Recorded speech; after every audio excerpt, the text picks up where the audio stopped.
આપ સર્વોને હેતપૂર્વક જય શ્રી સ્વામિનારાયણ।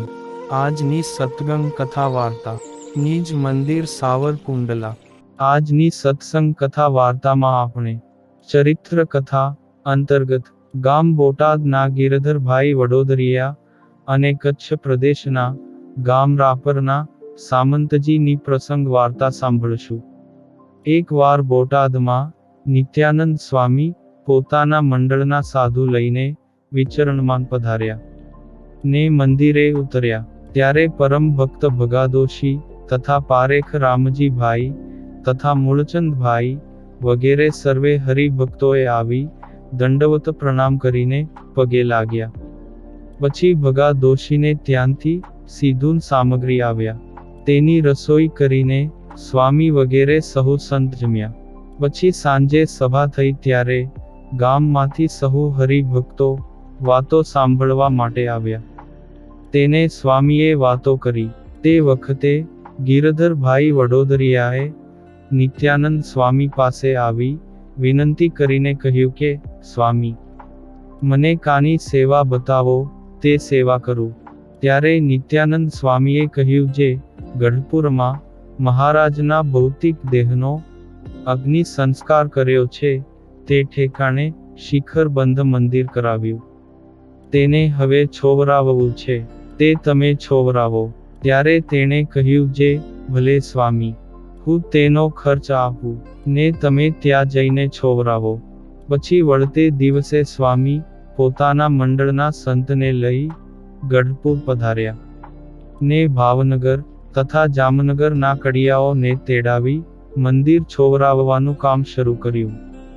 તે કામ જ્યારે પૂરું થયું ત્યારે બોટાદથી ગિરધરભાઈ વડોદરિયાને તેડાવ્યા, એટલે તેમણે આવી જે ખર્ચ થયો હતો તેના રૂપિયા ચૂકવી દીધા ને ગિરધરભાઈએ લક્ષ્મીવાડીમાં રસોઈ કરાવી સાધુ, બ્રહ્મચારી, પાળા તથા કડિયાઓને જમાડ્યા ને તે વખતે પંક્તિમાં નિત્યાનંદ સ્વામીએ પીરસ્યું હતું।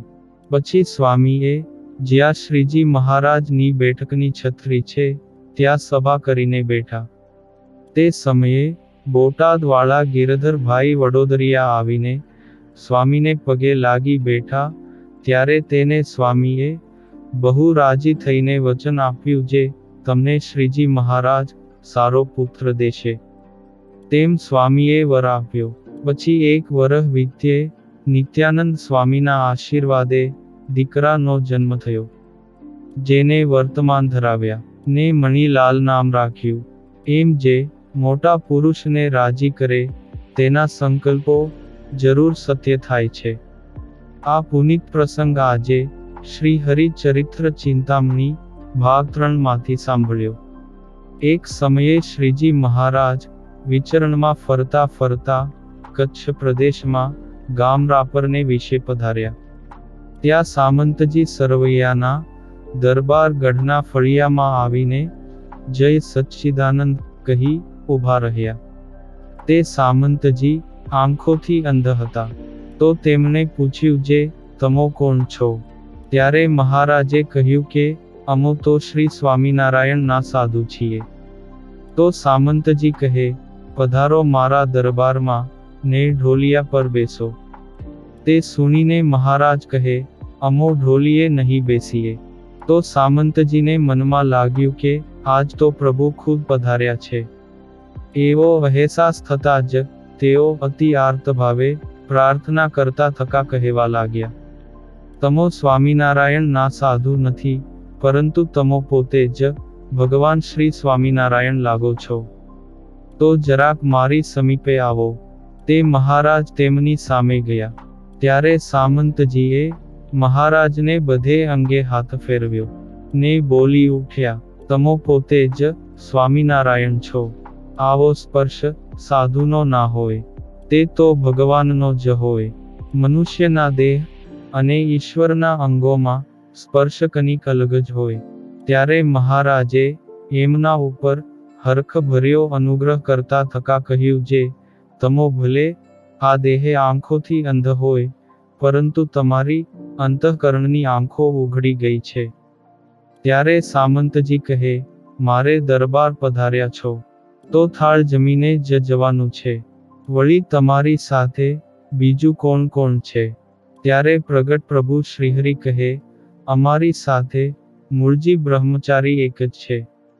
ત્યારે સામંતજી કહે, બ્રહ્મચારી? તો તમે જ રસોઈ બનાવો ને થાળ કરી સ્વામિનારાયણ ભગવાનને જમાડો અને અમોને પણ પ્રસાદી આપો. આવી રીતે મહારાજ રાપર સામંતજી સરવૈયાને ત્યાં 7 દિવસ સુધી રહ્યા ને સત્સંગ કર્યો ને થાળ જમીને દિવ્ય આનંદ આપ્યો. આમ શ્રીહરિ પોતાના ભક્તોનું ધ્યાન રાખે છે.